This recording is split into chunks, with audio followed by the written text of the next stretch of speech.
Peace, peace, peace. Shalom, shalom. Shalom. Assalamu alaikum. And welcome to another day to labor in the vineyard of the Most High with your brother. Another day to get in the Word to see what the Most High got to serve. And what we gonna eat on today? We going back to the spirit culture and leaving up out of the Babylonian spiritual system known as the Gentile or the white man's culture. Cause that ain't nothing but a Titanic that's getting drowned in the ocean of consciousness right now. It is burning, it is burning. And even the Gentiles themselves is throwing fire on it. So the only way out is to return back to our original culture, which is a culture based upon spiritual things and being connected with the world of spirit and all of the spirits within creation. So we're going to get a better understanding of how our culture was and how it's back to being, how it's going to go back to how it was in the beginning. And the ones of us that too in love with the world and we love this Gentile culture and all the material blessings that it done gave us, you going to be in trouble. You going to be in trouble. Don't go down with the ship. Get off. Let's eat. We're going to start in our book right here. The Return of the Children of Light. We got to go back to the culture of light. The culture of light is not based upon material possessions and money and control, which the Gentile culture is based on money, control, and pleasure. Money, power, and pleasure is all that the Gentile culture revolves around. If you got the money, you gain the power, and you can satisfy all of the lust of your flesh until the end of your days. And that's all that this Gentile culture is based upon. Let's start in page 32. A section called Lemurian and Atlantean seed beds, where the seeds of consciousness was first deposited.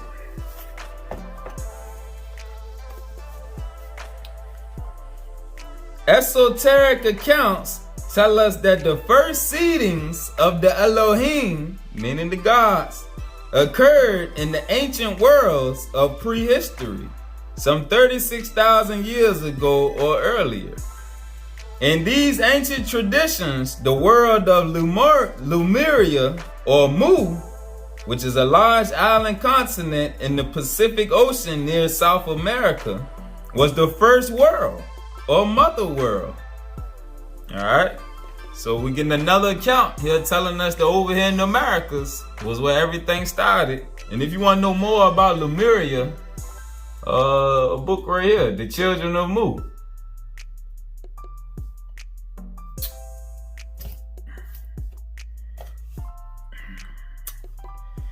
In these ancient traditions, the world of Lemuria, or Mu, was the first world, or mother world. According to legend, the Lemurians were luminous beings who had direct contact with higher intelligence. The Lemurians were luminous beings who had direct contact with higher intelligence. They work hand in hand with the spiritual realm, which is speaking on us, the Lemurians, the children of Mu, the Atlanteans. They speaking on us. Reputably, they had collective perception. Remember the lesson we did about the collective prophets that's leading up to the return of Yahushua? They had collective perception. That is, They had shared thoughts, could perceive as a whole, and were very telepathic. We cannot telepathic powers back now. In their time, human consciousness had not yet been fully integrated into dense physical reality, and the Lemurians existed more in the spiritual than in the physical realm. They had not yet left the Garden of Eden, which Eden was a spiritual realm. So that's another example right here. Well, first example, showing our culture, how everything was spiritual and we was in unison on one accord before we got trapped in the material, carnal mindset. And that's when division came. But in the spirit, according to our culture, there's a oneness, because there's a system that's in place where we knew that everything existed connected to everything else within creation. All right, and that's what we're going back to now. And that's what's going to be hard for a lot of us to be able to come along, because of selfishness, pride, ego, vanity, all of the works of the flesh that cause division. All right. Next.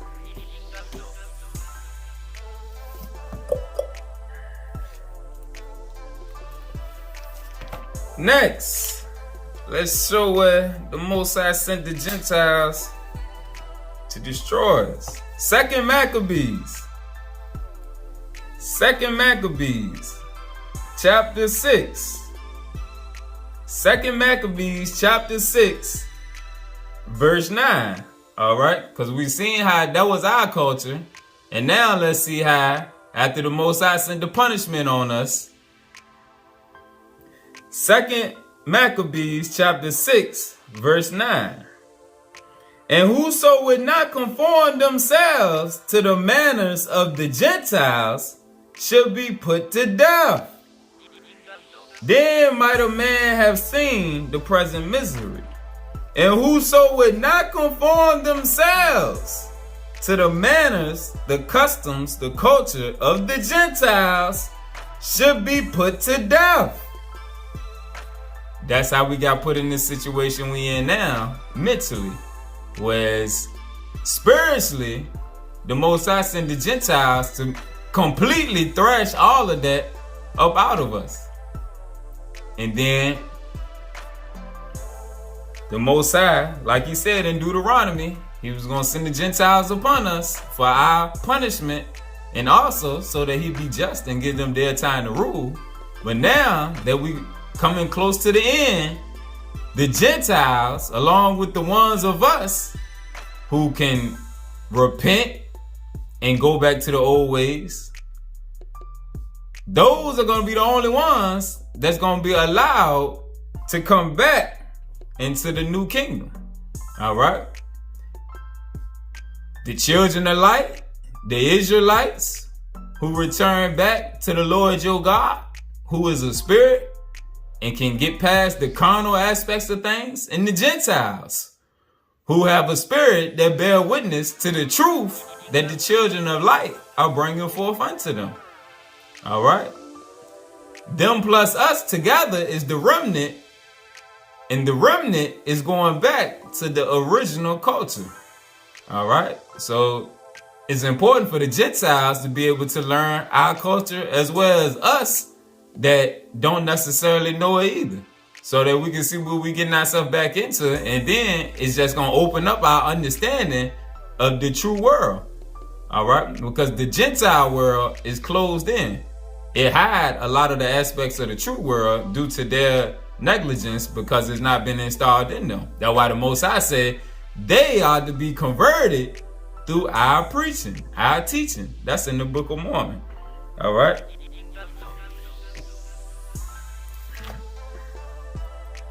Go to Ephesians. Ephesians chapter 4. Verse that we read the other day. Ephesians chapter 4. Verse 17. This I say therefore and testify in the Lord, that ye henceforth walk not as the Gentiles walk in the vanity of their mind. Walk not as the Gentiles walk in the vanity of their mind. Their whole culture is based around the vanity of their minds, their love of self, the love of the flesh and the carnal things of the world, the vain things of the world, the things that they desire and lust after according to the flesh. So he's telling us, walk not as the Gentiles walk in the vanity of their mind, having the understanding darkened, being alienated from the life of God, being alienated from the life of the Spirit, through the ignorance that is in them, because of their blindness of their heart. And a lot of us have that same problem, all right? We alienated from the life of the Spirit due to the blindness or hardness of our heart, because our hearts have been hardened towards the true reality, because we done fell in love with the world, all right? And because of Gentile culture, our actions then disconnected us from the Spirit, all right? And that's some things that some of us don't realize either or whatnot. That's why in Peter, it talk about making spiritual sacrifices. It's things that we got to give up to show the Spirit that we want to come back home to the land of our inheritance. Because if you look at the definition of land, it also means realm. All right? The spiritual realm is the land of our inheritance. It's not just speaking on America, but look it up. The definition of land, not just meaning the physical land, it's a spiritual land, which is a realm, a domain. The spiritual realm is the land of our inheritance. But the only way for us to get back there, we got to make some spiritual sacrifices. We got to give up the customs and culture of the Gentiles. We can't be out here just living our life just to chase money to buy worldly possessions. All right? You got to change that whole mindset and attitude right there. And if you can't, you're going to go down with the ship known as the Gentile culture. All right? You got to change your ways. You got to give up the perversion that's been installed in us through the music, the TV, and all the other many ways of programming through this culture. All right? And that's to keep you spiritually disconnected right there also. We got to give up the foul language. It's some of us out here, it's brothers and sisters. Every third word out their mouth is a curse word. And they don't realize the spiritual implications behind it. It's not that you're offending somebody else. You're offending your own spirit. You got to give up that foul mouth. You got to stop all that cussing. All right? It's things that we don't realize that afflict us spiritually. You got to start eating more real food. The Gentile culture is based around fake food. You got to start eating more real food that's grown out the earth. Your food supposed to have a spirit within it, meaning they got life within it. All the real food, fruits, vegetables, grains, nuts, seeds. Them the only real food groups. Flesh is not a real food group. All right? It's not a real food group. Fruits, vegetables, grains, nuts, and seeds. Them the only real food groups. And they all got a spirit within them. Alright? And as we see when we get into the book on our culture, everything within creation got a spirit within it. Processed food don't have no spirit within it. Alright? But like it said right here, our understanding has been darkened, alienated from the life of the Spirit through the ignorance that is in them, which has been installed in us because of the blindness of our hearts, the hardness of our hearts. Go to Doctrine and Covenants. Doctrine and Covenants 133, verse 14. Go ye out from among the nations. Go ye out from among the nations, or the Gentiles, even from Babylon, from the midst of wickedness. From Babylon, which is the midst of wickedness, which is spiritual Babylon. Not speaking on the physical place. All the camps teach us that America is Babylon, but it's not saying leave the land. No, it's saying leave spiritual Babylon. That culture of Babylon, which is spiritual Babylon. Because, like it said right here, that's the midst of wickedness. All right? All of the wickedness come from the non-spiritual culture that we've been entrapped in, that causes us to sin against our own spirit, which automatically disconnects us from the Most High. All right? And it disconnects us from the angels in the hierarchy of light in the spiritual realm that's been set up to assist us. And now that we're returning back to it, that's what's bringing our increased elevation right now. The ones of us that are open and we actually accepting all of the new teachings that's coming from the different books, and we ain't hardening our hearts to learning from other books or scriptures, the hierarchy of light is working with us. Like the lessons we did on the ministering angels and Metatron and all of the entities in the spirit realm that Yahweh Shai set up to assist us. It's a government in the spiritual realm. Alright? And in our culture, like we about to see, the spirits in the spirit realm work hand in hand with us that's in the flesh. We're going to go to this book right here. The Theory of African Metaphysics. Metaphysics, according to the Gentiles, is the study of the physical world interacting with the spirit world. Alright? And we know they like to call all of us African, so we just gonna roll with it because it just means the black man and black woman. But look at the symbology on the cover. It's tight. And this book was actually written by an African brother, one of our Hamite brothers, and he used the book to show how the Gentiles look at metaphysics and as a way of a study. Like we just read in Ephesians, how they separated from the life of God or whatnot. That Ephesians 4 and I believe it's 18 that we just read. And this, what he proved in here, they study metaphysics. They use it as a study, seeing how the spiritual realm and the physical realms intertwine. But in our culture, it wasn't a study. We just lived it. It's just, that was regular reality. That's what it was. It won't no other option. It won't no other reality besides everything in the spiritual realm is interconnected with everything in the physical realm. And the beings in the spiritual realm affect the beings in the physical realm. And everything went hand in hand. But according to Caucasian, European, the Gentile culture, they study it as if it's something separate. Because like we just read, they alienated from the life of God, from the life of the Spirit. All right? And that's due to partially the Roman Catholic Church and how they didn't form religions that take people away from the Spirit. And because it wasn't given to them. Basically, the original culture, the spirit culture, is our culture. That's not their culture. Their culture was completely opposite. That's why the Most High knew they could easily destroy us and get us out of our element.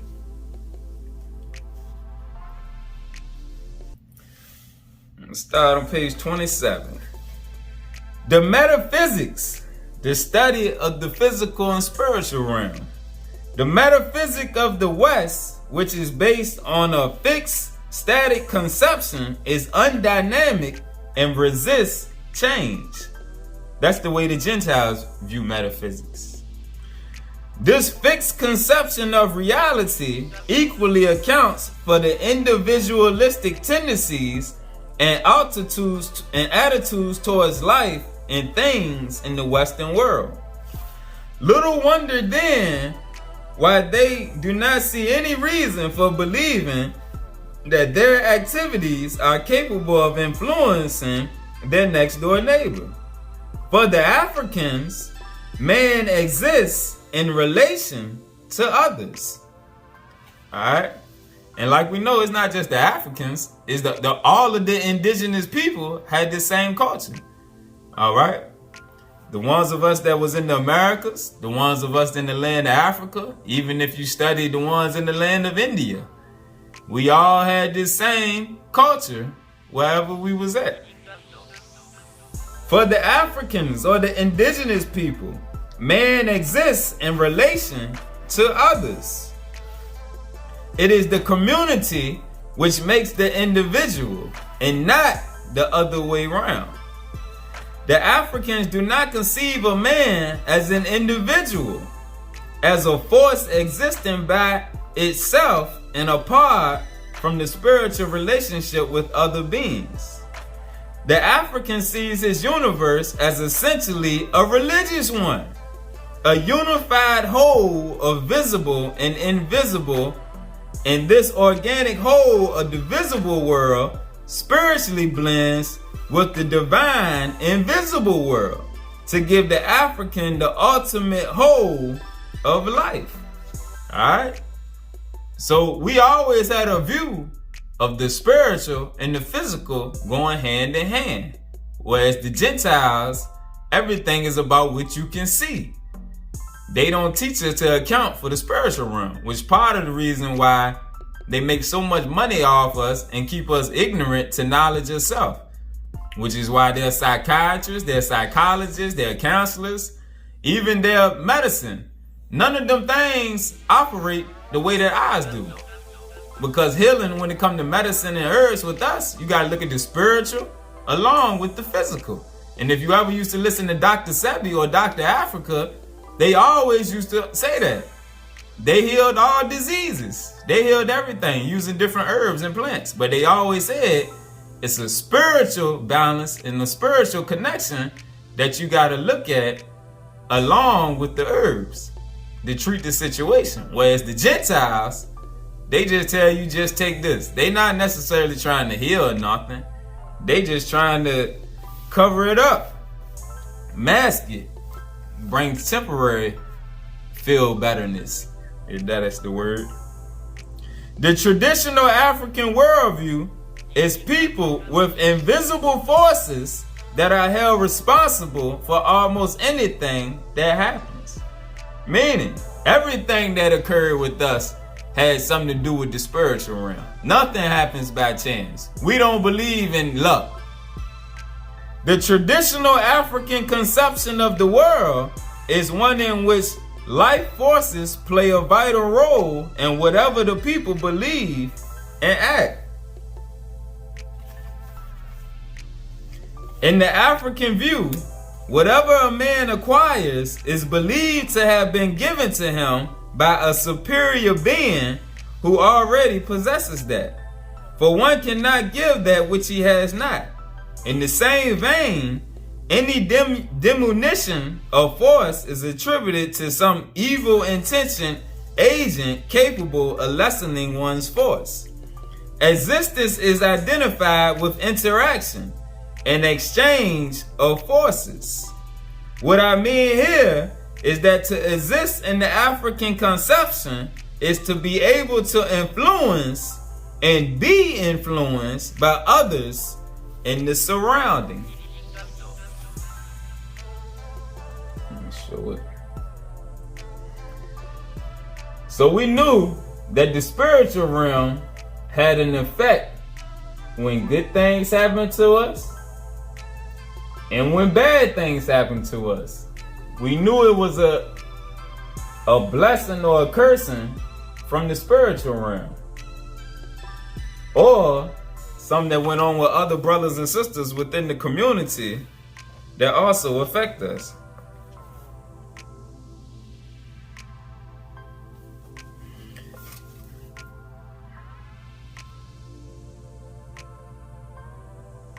The invisible communicate with the visible and vice versa. In fact, there's a continual traffic flow of movement of the various categories of spiritual beings from one place to another. and their various activities infringe on the fortunes of man. A universe which is not the African universe is a universe which is not chaotic but organized. A universe where beings are arranged in hierarchy. Remember in the sealed portion in other books we read about the spiritual hierarchy. The Most High got a government set up. It's in the keys of Enoch. There's a government set up. All right. There's an order of Michael, or order of Metatron. The Most High got order in the spiritual realm.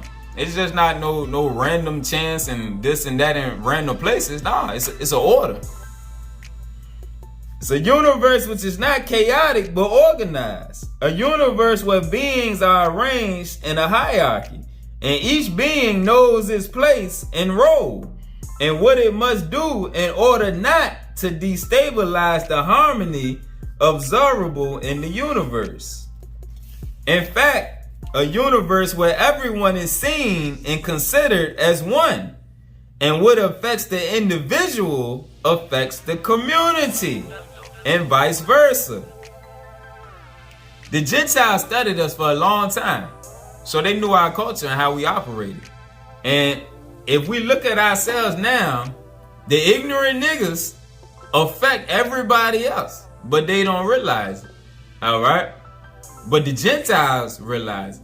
They know how we operate and how with us everything is spiritual, and they use that against us. But being that we got stripped of spiritual understanding, we don't understand it.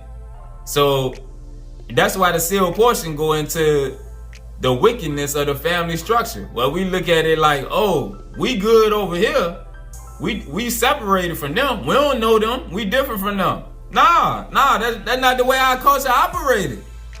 We was all part of the whole. So if them ones over there is sick and mentally deranged, and we all living in a community together, it affects all of us. Because that's spiritual right there. That's a spiritual thing. But the way we've been taught to view it, because we got a Gentile state of mind, we just see the physical aspects, or we physically separated. But nah, and that's why the Gentiles use hip-hop to spread spiritual wickedness across the airways, so it reached the minds of the masses. That's spiritual warfare right there. But we don't realize that aspect of it right there, because we are blind to spiritual things right there. All that's doing right there is programming the minds of the youth and the minds of the ignorant older ones to where they hear something on repeat long enough, it get down in their psyche. And when you start repeating it, we don't realize anything you constantly repeat is a chant. That's in the scriptures. That's why the scriptures say chant a song to Jah. But we chant wicked songs. We chant them over and over and over. And we don't realize when you chant, you summoning. Murder, murder, kill, kill. All that. When you saying it over, it becomes a chant. And when you chanting to entities in the spirit realm. That's a part of our culture that we've been separated from. Alright? So when they got us listening to these songs, which the Gentiles and other foreigners put plenty money. They put plenty money behind these rappers. And even in the R&B, how super sexualized it is, they put plenty of money behind it. Because they know the spiritual aspects of what it's doing.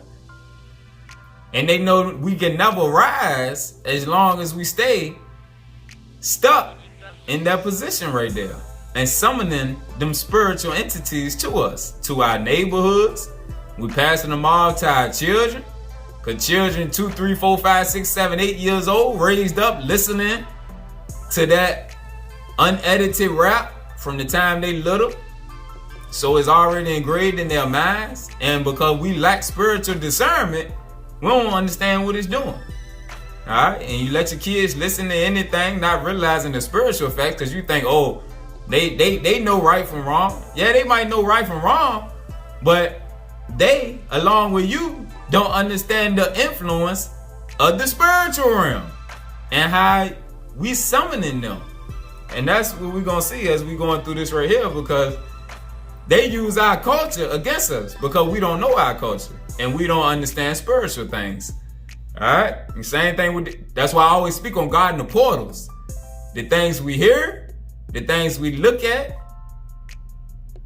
those are portals. Your eyes, ears, mouth, nose, they all portals.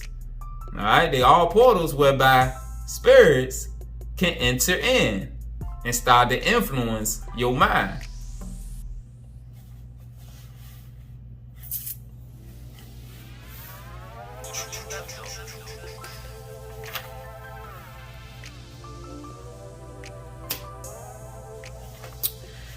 Both human life and nature are held sacred, intricately intertwined and under the governance of the Supreme Being and his multifarious divinities.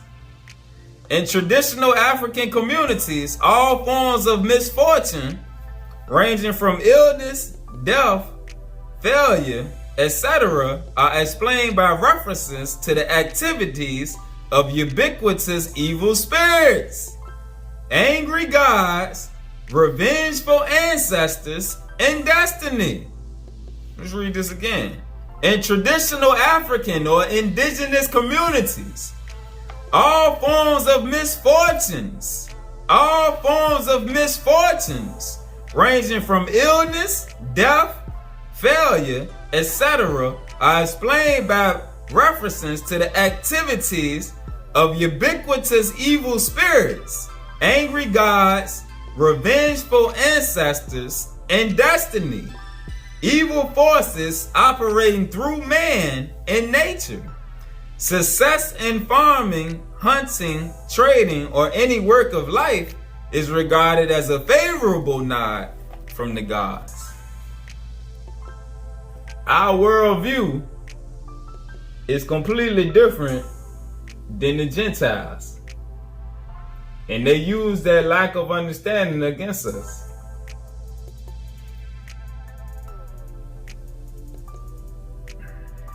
This way, as I grew in my understanding, the Most High took me away from the teachings of the nation. I had to stop listening to Farrakhan as I kept growing. Same thing with my teacher I had. Because when you get stuck in the mindset that the white man is the devil, the white man is a physical creation. The devil is spiritual. It's a mindset that if you stay in that mindset focusing on white folks and what they doing, you really don't see the hand that rocked the cradle. You don't see the hand behind the scenes. And therefore, you don't realize how the devil operate in all people. It's not just the Europeans. It's all the different tribes of the Gentiles and in the different tribes of the Israelites. Know the spirit by the spirit, not by the flesh. Know the spirit by the spirit. And as I grew in my teachings, the Most High opened me up to that. So where you gotta grow past that. To where now you're looking at spirits. You ain't looking at flesh. Alright? Even though one thing my teacher used to always say, even though he used to say the white man was the devil, he also used to say the black man. But he said the hardest devil to view is the black devil. Because he looked just like you and act just like you. Alright? But it's a spiritual understanding that come with that. When you start recognizing spirits and stop looking at the flesh. Alright? Because like it say right here, evil forces operating through man and nature. The traditional African believes strongly in the existence of a being or beings whose wishes he must conform with and whose experience he must emulate. In other words, he accepts that there is some kind of force which determines, as it were, the sense of his life, and that he cannot afford to ignore this force. The African knows and feels himself to be in intimate and personal relationships with other forces, acting above and below him in the hierarchy of forces. His life is not his own in a selfish manner. It belongs to God. His life is not his own in a selfish manner. It belongs to God. And that's something that we don't believe in this Gentile culture, with this Gentile understanding. We don't see that the Most High got a role for all us to play out here. We just look at it as, I'm my own person doing my own thing, and this is what I want to do. Not knowing that it's entities behind the scenes affecting any and everything you do. Your success as well as your failures. People that make it in Hollywood, in the entertainment industry, and in the music industry, they looking at it like it's blessings from God. But they don't know. Satan also give blessings. That's in the sealed portion. And sometimes when you get in that industry that you want to be in so bad, you realize that this ain't a blessing from the Most High right here. This is a curse. And when you try to get out, it's not as easy as you thought it was. Alright? But that comes to us not understanding this spirit realm.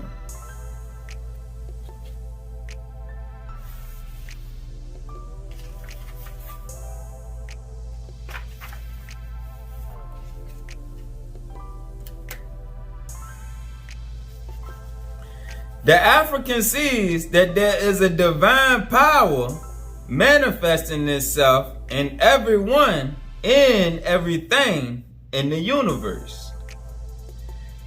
The African goes beyond the visible to an invisible world of the spirit, a world of faith, which is the crown of culture. The African goes beyond the visible to an invisible world of the spirit, a world of faith, which is the crown of culture. As it were, God is the power that organizes and integrates man in the world beyond appearances. Faith in God gives direction to existence and meaning to life and to the universe. The African feels the presence of God even in moments of crisis and turbulence. God is as lived in the living reality. And what do the Bible say? The God of the Israelites is a living God. The God of the nations is idols. We got a living God. In the African universe, everything, both animate and inanimate will be a rock or a mountain, is a force capable of interaction with other forces. Everything, both animate and inanimate, is a force capable of interaction with other forces. Since God has seen as the only being who has force in itself, he is regarded as the giver of force, the great life force. The concept of separate beings isolated and independent one of another is foreign. The concept of separate beings isolated and independent one of another is foreign. That's foreign to our understanding. It's foreign to the spiritual realm. It's foreign to the knowledge of God and the knowledge of self.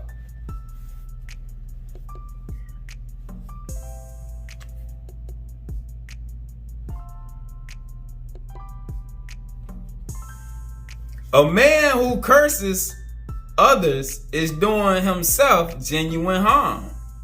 His words are not just sound waves in the air, nor do they have merely a psychological effect of angering the victim of the curse. A curse is a real instrument casualty and effectively achieves what it states or threatens unless its effect is blocked by stronger magic. And this is the basis of the African belief in witchcraft. Alright? Because we knew words have power. So we knew somebody could send a curse on you and the spirit will come upon you. Alright? But we've been distanced from those thoughts in this culture. And we think that that's evil.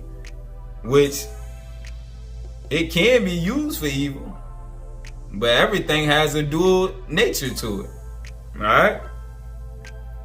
If a man dies after he has been cursed, his death is often traced back to the curse. There is a metaphysical link between the curse, that is the word uttered, and the death. Hence the death is seen as a necessary consequence of the curse. The word is seen as possessing an ontological or spiritual relationship with man and other beings. Man uses words to bring about changes in the lower forces on the ontological or spiritual ladder. All change, all production and generation are affected through the word.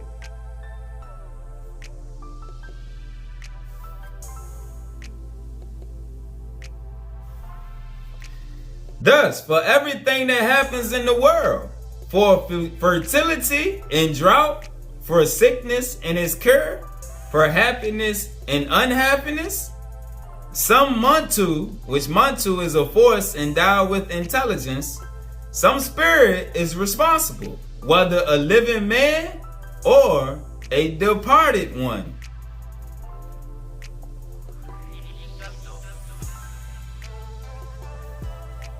Words have the power to define and to compel.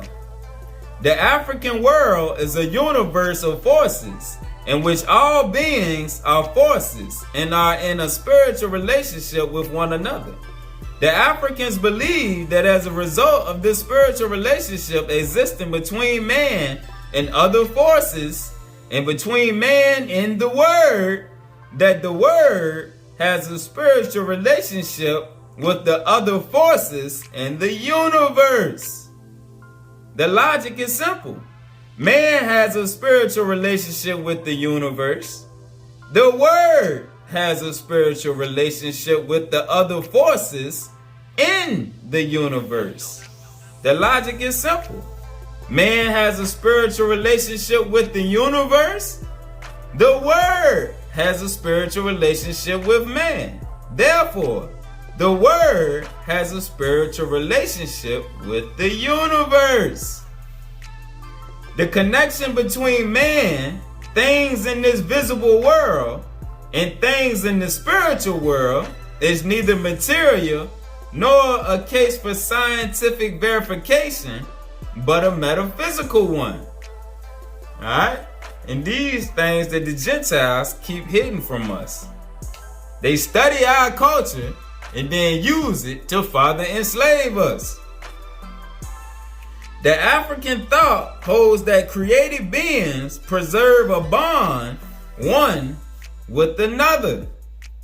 All beings are believed to be ultimately related to a common creator and to a central source of force and being.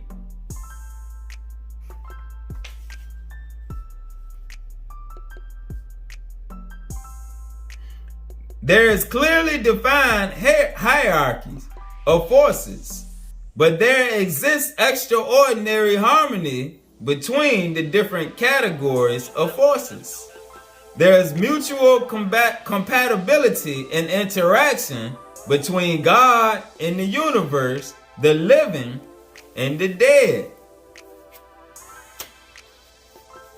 In Igbo, which is a tribe in Africa, in Igbo cosmology, nothing is absolute.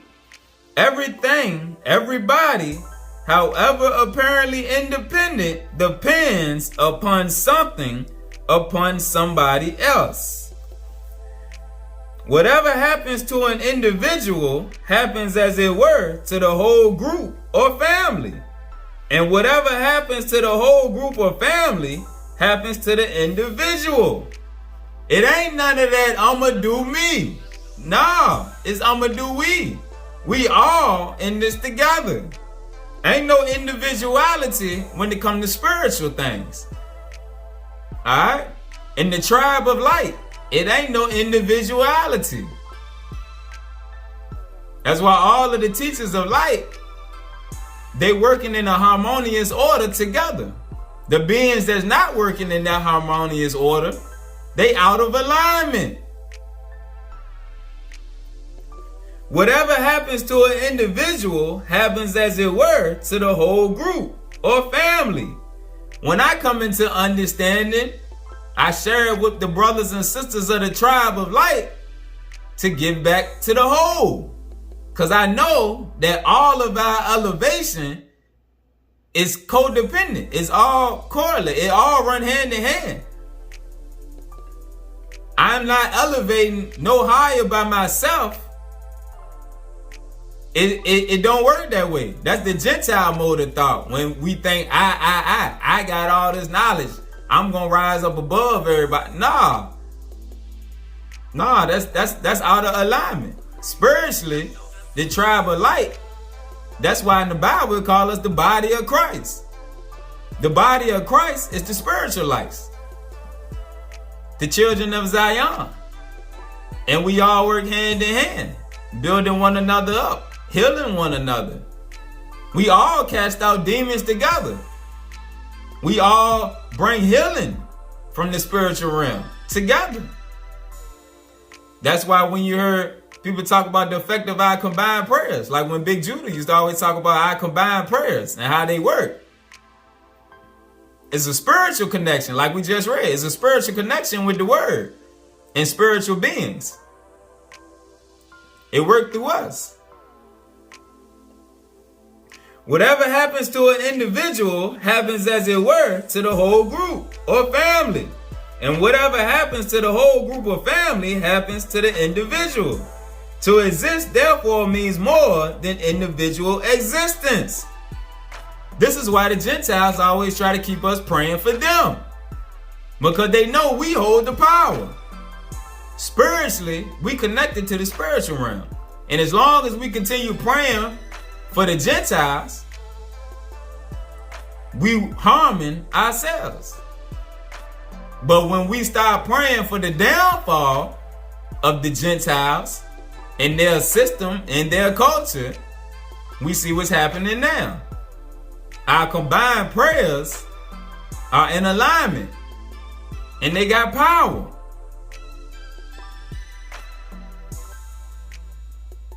But the teachings of religion then took us away from that understanding right there. All right? And the Gentiles then use reverse psychology to get us to empower them through our spiritual system. The Africans put more stress on the solidarity of the group and then the communion of the members than on the autonomy and contributions of the individual. Consequently, the society itself ultimately turns out, as it were, a community of brethren helping one another. Within this situation, almost every form of evil that a person suffers, whether it is moral or natural evil, is believed to be caused by members of his community. Similarly, any moral offense that he commits is directly or indirectly against members of his community. Thus, one man's actions is believed to be capable of causing the suffering of all. Remember in the Old Testament, I don't remember the exact chapter, but the brother had stole something, and the Most High punished the whole tribe because of that one person's actions. That's an example of what this is saying right here. One man's action is believed to be capable of causing the suffering of all. That's the reason for some of them things in the Old Testament. One person do something, the Most High punished the whole tribe.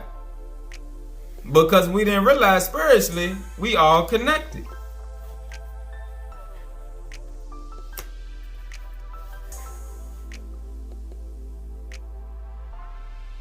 The universe is possessed of mystical power and being as force and capable of interacting with one another.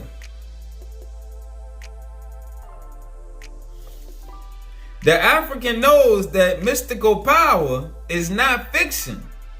He recognizes that there is mystical power which causes people to walk on fire, to lie on thorns or nails, to send curses or harm, including death from a distance, to change into animals, to spit on snakes and cause them to split open, and even power to make inanimate objects turn into biologically living creatures. For the Africans, these mystical powers can be harnessed. These mystical powers can be harnessed for the welfare of all the members, just as it can be used to the detriment of all. Little wonder then that any misfortune that befalls the community is believed to be caused by malevolent manipulations of mystical powers in the hands of the bad people of the community, aka the wizards, witches, and sorcerers.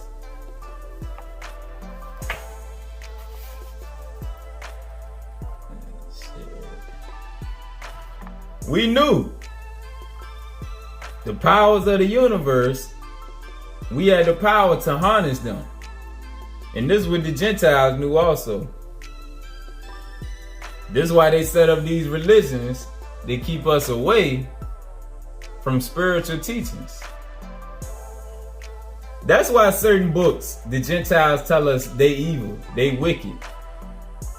Because the Gentiles know if they get their hands on them teachings, that's taking them back to the Most High. And when they get back in contact with the Most High, their abilities is going to come back too. Knowledge for the African is wisdom, and in it consists in how deeply he understands the nature of forces and their interaction. The Gentiles teach us knowledge is going to school and remembering what you read out them books that they want to test you on. But that ain't knowledge according to our culture and our tradition. Knowledge for the African is wisdom, and it consists in how deeply he understands the nature of forces and their interaction. That's speaking on the spiritual realm. Forces are spiritual. When the African is faced with the insoluble problem, or when he faces evil, he will simply call on God as the only force that can find the lasting solution. Everything is force, and there's also the force of knowing. Knowledge is force or power. In African philosophy, true knowledge or wisdom is metaphysical. This is because Africans believe that knowledge is divine. It transcends natural forces.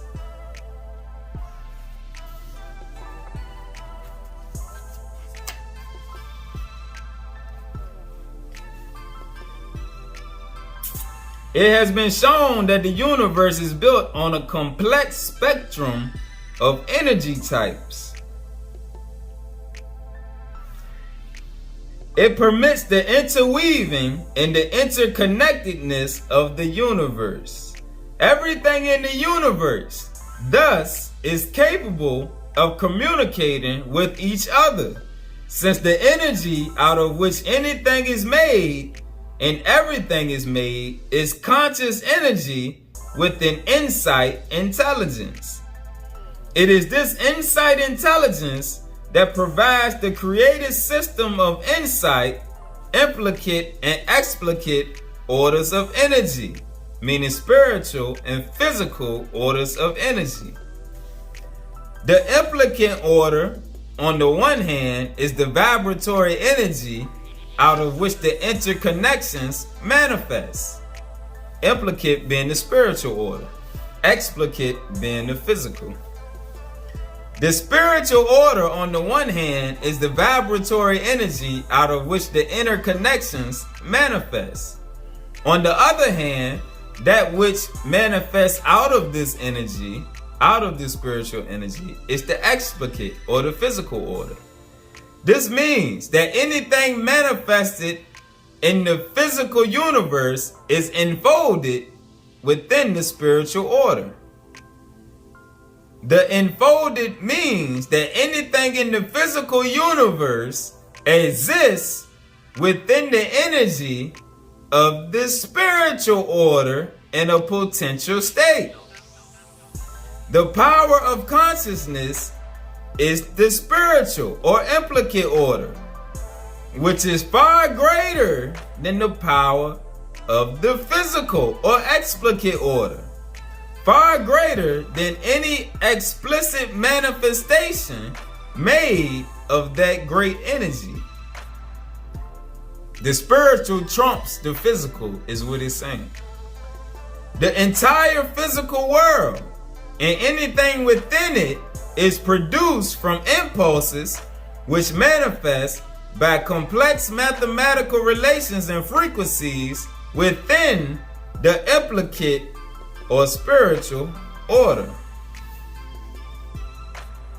In short, the entire explicate physical order is enfolded within itself. That is, all matter within any bit of matter. It means that the universe is a hologram. As above, so below. So within, so without.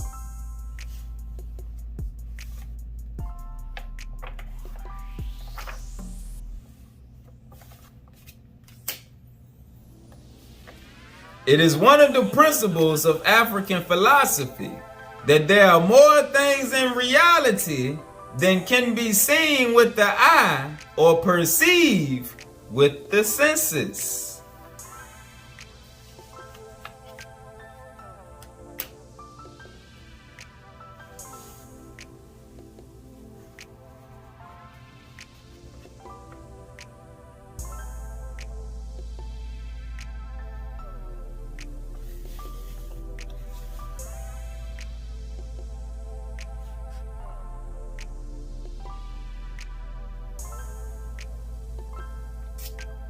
The human body radiates a form of vital energy, which may be extremely powerful in its results. The vital energy, which is fluid and magnetic in nature, is capable of being externalized and used in healing.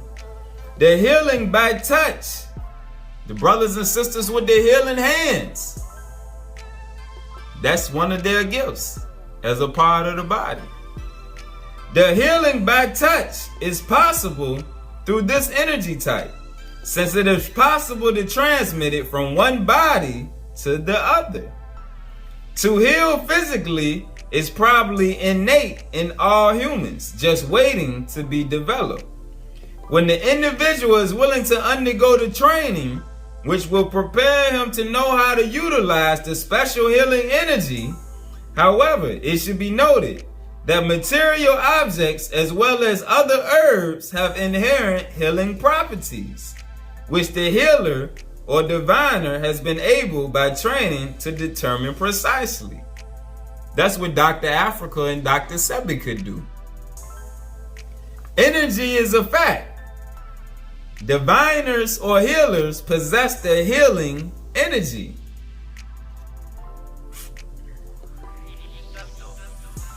Divination has revealed several aspects of the universe, one of which is that it is made of many forces or energies, some of which are mystical or spiritual. It has also revealed that there are other spirit agents in the universe who are ready to serve human beings.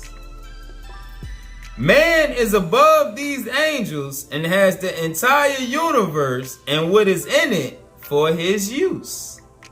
Man is above these angels. That's in the Bible too. And has the entire universe and what is in it for his use. Man is the master of this universe. In Genesis, it say man was given dominion over all things, the Lord of creation. Man is the master of this universe. Therefore, he is free to use the forces. He is free to use the forces, mystical powers, and other agents that inhabit the universe for his own convenience. We are indeed the masters of the physical universe. Everything else in it is driven. We alone can choose our paths. It is only for us to use nature's powers to direct them to our purpose, rather than to be driven by them. We oppose these powers one to another, harmonize them, limit them, or free them from their own limits. Combine and separate them all to results which have waited on our genius for their appearance in the world. There is, however, intimate relationships between spirits and the mystical powers in the universe. The Africans have lively relationships with them and use them for varied purposes. And this is what the Gentiles know. We got the ability to work with the spirit realm and to use anything within creation for our own purposes. This includes the spirits within creation, the spirits within the plants, the spirits within the animals, the spirits within the rocks, the trees, the leaves. In Doctrine and Covenants, I believe it's Doctrine and Covenants 93. We done read it a couple times where it says man and element is inseparably connected. We go hand in hand. Next, let's go to the book of the keys of Enoch.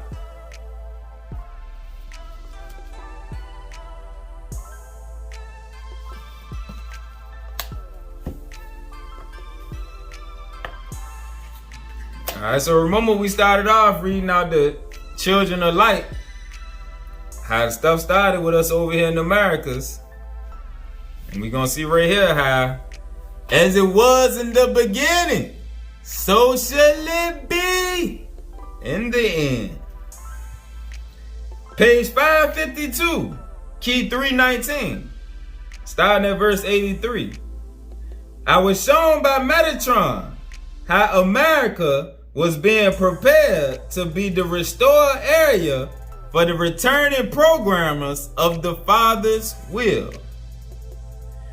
America was being prepared to be the restored area for the returning programmers of the Father's will. Altea America will be seen as a template for consciousness regeneration, global communication, in the center for unity among the children of God. Verse 94. The Father showed me how there were 12 galactic tribes of Israel created to walk upon the face of the earth in direct relationship to Yahweh's glory. And I saw how this people, known as the Hebrews, were to be different from the other people of the earth, who were satisfied with the body and the soul. The people of Israel had their body and soul exposed to a spiritual outpouring of light, which was to bring forth a continual illumination of the Father's direct teaching and love for all people of the earth. We are the vessels which receive from the spiritual realm to guide the rest of the nations of the earth. I was shown how the people of Israel were not evolved out of the root nations of the world, but were a result of this selective spiritual breeding taken from a higher evolutionary consciousness. They were given the gift of a higher spiritual capacity to think universally and to transform the material grids to have universal application on the earth plane. I saw how these selected ones of the celestial seed were to be a people of light, who could connect different mental and spiritual vibratory channels of knowledge in order to teach all nations the unity of the living God. To teach all nations the unity of the living God. Metatron explained to me how Israel, as the spiritual Israel, was an instrument used to infuse the nations of the world with the light vibrations which could raise their consciousness. Again, Metatron explained to me how Israel, as the spiritual Israel, was an instrument used to infuse the nations of the world with the light vibrations which could raise their consciousness to a living and reigning Godhood of Yahweh.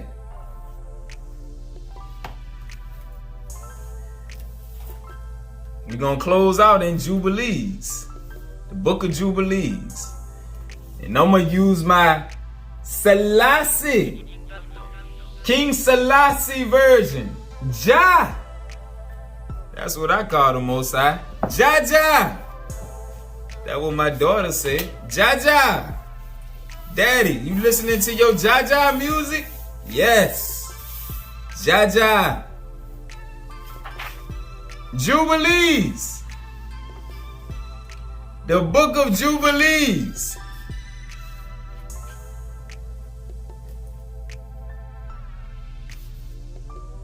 Starting at verse 21.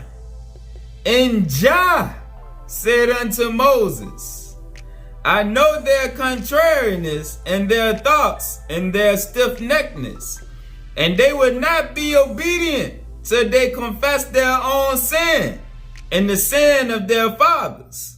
We must repent.